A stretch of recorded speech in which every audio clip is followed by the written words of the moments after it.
এই মুহূর্তে সব থেকে বড় খবর, পিছিয়ে গেল সুপ্রিম কোর্টে এসএসসি 2016 মামলার শুনানি।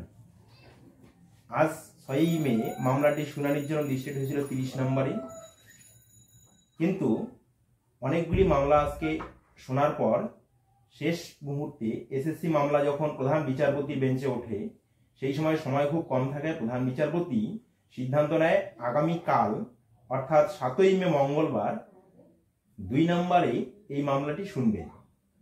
তো চাকরিজীবীরা, আজ যারা যোগ্য চাকরিজীবী ছিল তারা সারাদিন টিভির পর্দায় চোখ রেখেছিলেন, খবরের দিকে চোখ রেখেছিলেন, হয়তো আজকে তাদের ভাগ্য ফিরবে বা মামলায় হাতে স্টে পড়বে, কিন্তু আজ তা হলো না, আবার আগামীকালের অপেক্ষা।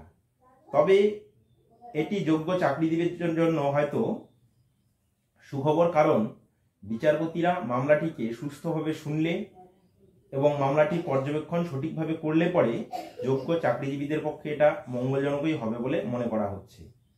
তো আগামীকাল মামলাটি খুব সম্ভবত বিচারপতিদের কথা অনুযায়ী 2 নম্বরে শোনার কথা রয়েছে।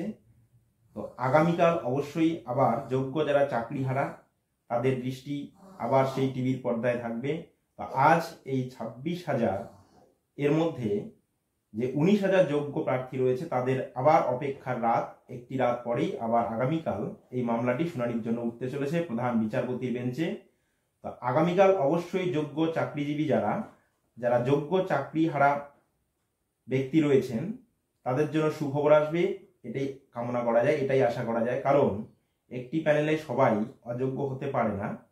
এর মধ্যে যে বিপুল সংখ্যক যোগ্য চাকরি প্রার্থী রয়েছে, সুপ্রিম কোর্ট নিশ্চয়ই মানবিকতার সঙ্গে এবং আইনের চোখে বিচার করে এদের প্রতি ন্যায্য বিচার করবে বলেই বুদ্ধিজীবী মহল মনে করছে।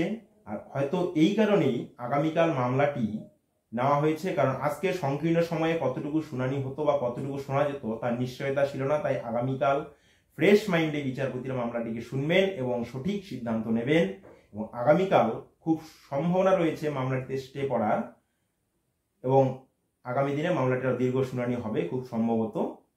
তো আগামীকাল এই মামলাটির শুনানি রয়েছে।